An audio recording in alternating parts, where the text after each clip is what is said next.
Welcome, folks, to another episode of Faith Uncensored.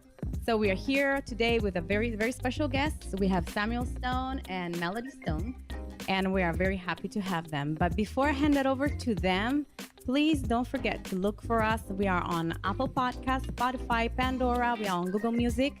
And you can find us also now on YouTube. We have our own YouTube channel, so you're going to find this interview right there. So welcome, and we are very happy today, and welcome to the show. Thank you. Glad to be here. Glad to have you. So I invited them because they have a very interesting testimony of restoration to share with us. And I don't want to tell you much about it because they really have a heart for God and they have a heart for people. What about you? Care to share something before meeting him? So you said you dated a lot. How you were saying, was that a problem when you met him? So we have similar backgrounds, even though our stories are very different. Just from the age of like 6, I grew up because of a situation that had happened with another girl who was just a little bit older than me. I actually grew up thinking that I was gay, even though I was very attracted to boys. Mm-hmm. And I actually, so I grew up from the age of 6 thinking that about myself. And then I would go to church, just like he said. I would hear, oh, like God hates people who are gay. Uh-huh. So I'm like, well, he must hate me. So I felt the same way. And then all through like elementary school, I liked boys a lot. They didn't usually like me back. And then I didn't quite fit in with the girls. So I actually had, I think I tried to overcompensate for what I was feeling inside. Mm-hmm. So when I got a little bit older and I started dating and stuff, I was looking for confirmation, like affirmation of who I was, for my identity. Yes. And I actually ended up in a relationship for 6 years. And I thought during that time, okay, I'm okay. You know, it kind of validated who I was. And for those 6 years, I was safe in that relationship and I was okay. You know, what I thought about myself really wasn't true, right? And then that relationship ended when I was 25 years old.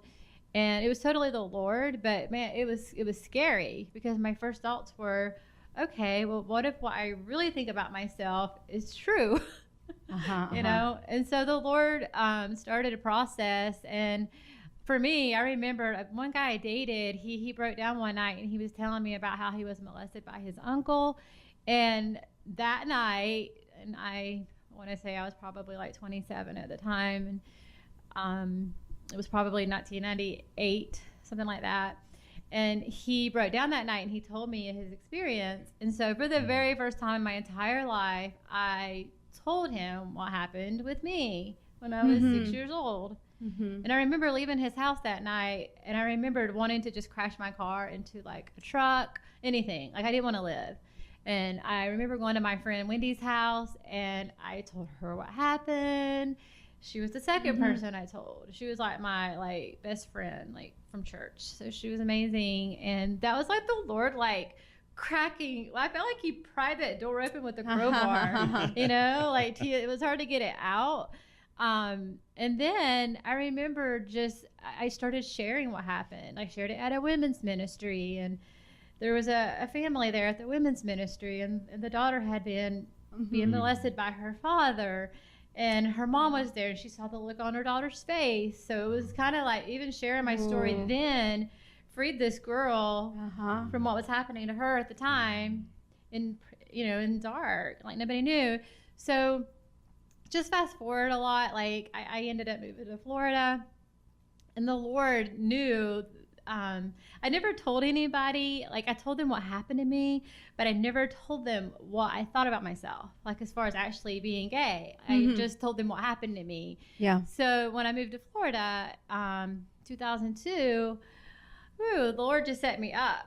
I was 500 miles from my family and I had a roommate from my church and the Lord just exposed what was in my heart. And,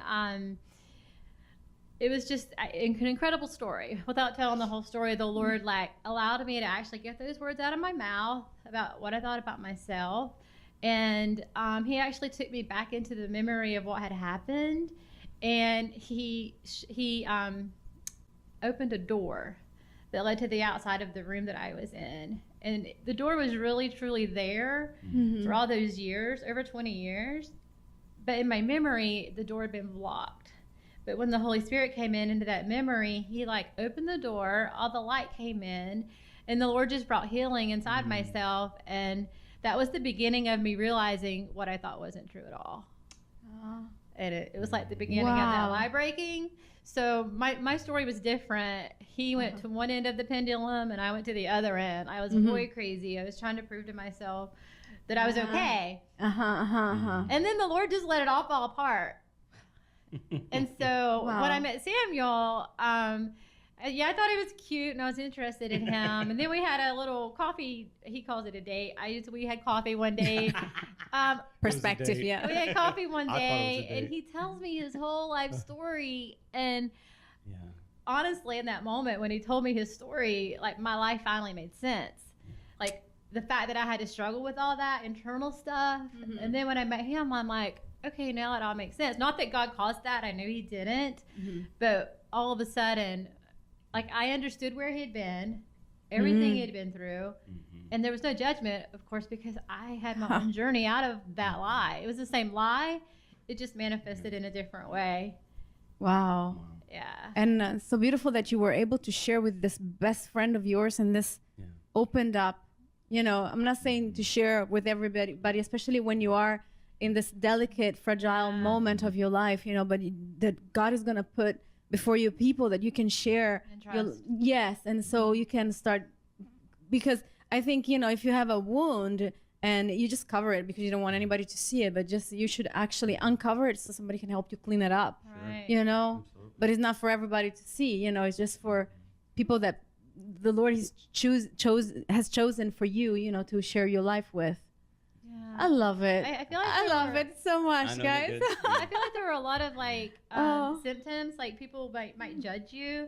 Like, people might judge him for the way he lived, and people might have judged me because I dated so many people and all that goes with that, you know. But like it was just like a symptom of a deeper problem. Like you said, if you don't treat the wound, it just gets infected. Yeah. And so anyway, and there's a lot of shame that the devil wants to put on us, you know, the shame. Oh, you did a lot of guys. Oh, you had a relationship with men, or you know, shame. So you have to cover it up so the shame doesn't come out. Oh my goodness. I have to share this. So come closer to the mic. Yeah. So I had an experience. I was at a church. I think it was like 2000, and I knew the Lord was going to visit me. I felt it. I knew He was just going to visit me. I didn't know how. So one night at church, it was during worship, and I had my eyes closed, and I saw Jesus walking towards me, and he walked to me, and he took the sponge, and he dipped the sponge in blood. And he started washing my arms, and I guess I was down on my knees at this time, but he was washing my arms, and it was just an amazing moment. When I got off the floor that night, I was different. I was clean. Wow. The first time in my entire life. And I was 27, 28, like I actually felt clean. And so this girl got close to me whenever I was talking or to the Lord, and she said, I just kept saying, I feel so clean. I feel so clean. That's what happened. Like he literally like removed the stain of sin and just the stain of everything in a moment. Yeah, he unashamed me. He took it all away. Oh.